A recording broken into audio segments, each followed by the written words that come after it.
Buenos dias and welcome back to my channel, everybody. Today I'm going to give you 3 tips on making better photos that sell on Shutterstock. All right, tip number 1. Shutterstock actually has a great blog for you to go to. It's called the Shot List. Go to shutterstock.com/shot list. I believe that's it. Anyway, it's linked down below in the description. It actually has recommendations on photos that they might want or popular photos that you can see in the following month. For example, next month there's going to be adventure, roaring 20s, or art deco type stuff, and also sports. That's in high demand as we move into spring. So that's a great resource. If you're not sure what to go out and shoot for stock photos, that might be a great starting point. So check that out.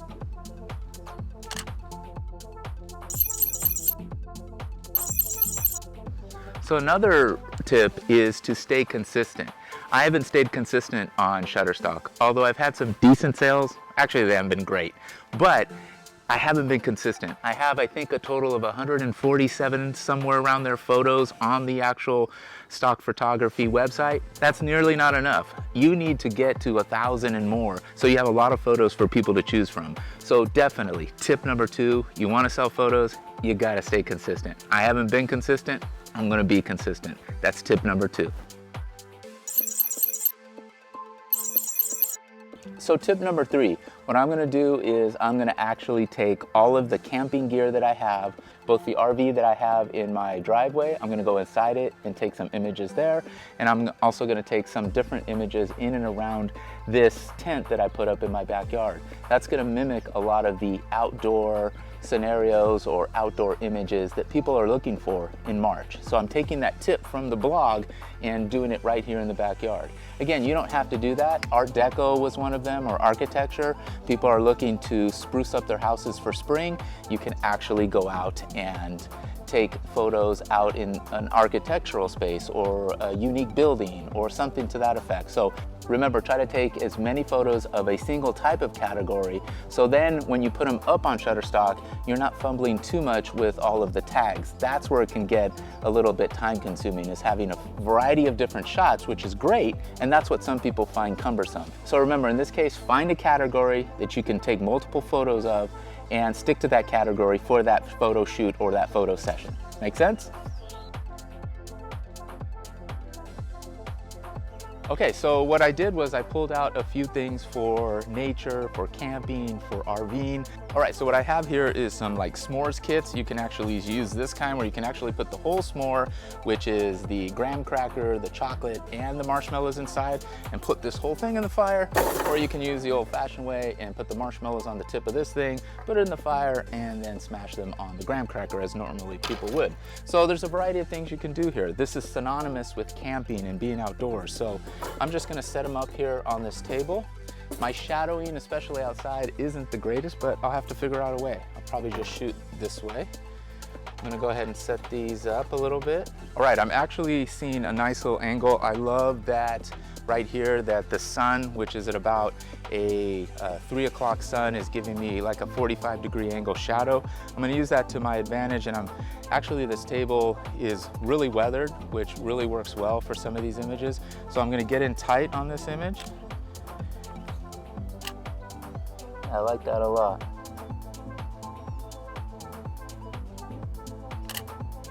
Yeah, I'm pretty satisfied with that one.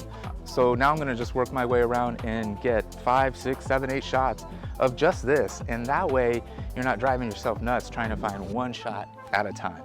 Something else while you're doing this too is think about your editing process. So when you're in post, you wanna try to get the images pretty close to where you want them in the exposure, because when you go to Shutterstock and you have 100 images that you want to put up, if they're all shot kind of in the same scenario or lighting, you can just add a preset that you might have, or you can use the presets that are in Lightroom, or most photo editing software programs have presets, and you can just throw those right on there as a base and then just adjust real quick and then batch color grade all of these. That's just another quick suggestion for getting these images done and out onto Shutterstock. Remember, the key is to get multiple shots in one batch onto Shutterstock.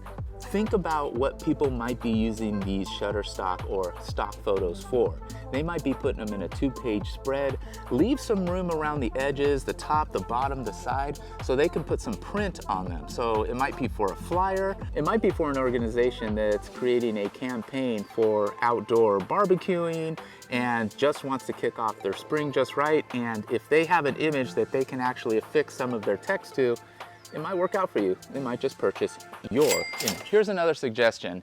Having different product names on the actual images that you're shooting can really get in the way of you just posting a generic image. So you can do it, but what I would do just in Photoshop or in Lightroom, I would just edit out this part of the chair so that Tommy Bahama isn't showing in the chair. It just makes it a lot easier in your life because you do not have permission. They will reject your image unless you had permission to use this chair in your photo shoot or in your image. I am sweating. Isn't it winter? If you have not started a Shutterstock account and you'd like to, go watch this video that I made on the whole process of signing up and posting images from start to finish. Also, if you'd like to sign up for Shutterstock, consider clicking on the link down below. It helps me out as a referral and I get pennies on the dollar, but they add up for a cup of coffee and that would be super. So that's gonna do it, you guys. Love you so much. Please subscribe if you're not subscribed. Like this video if it helped or you liked any part of it. Leave me a message down below. I'd love to talk with you. I'd love to chat with you. And ring that bell to notify you of new videos when they're posted. Remember, videos every Monday and Thursday. All right, you guys, we'll see ya. Peace. This could have been behind the scenes and stuff. Reese is on the camera right now. Oh, how's this work? Oh, it's right here. Here we go. There we go. Okay. I can't even get out of here. Hi. Buenos dias. And welcome back to my channel, everybody. I can't even get out of my set. All right, let's try that again. Oh my God, why does it keep getting stuck? Ah!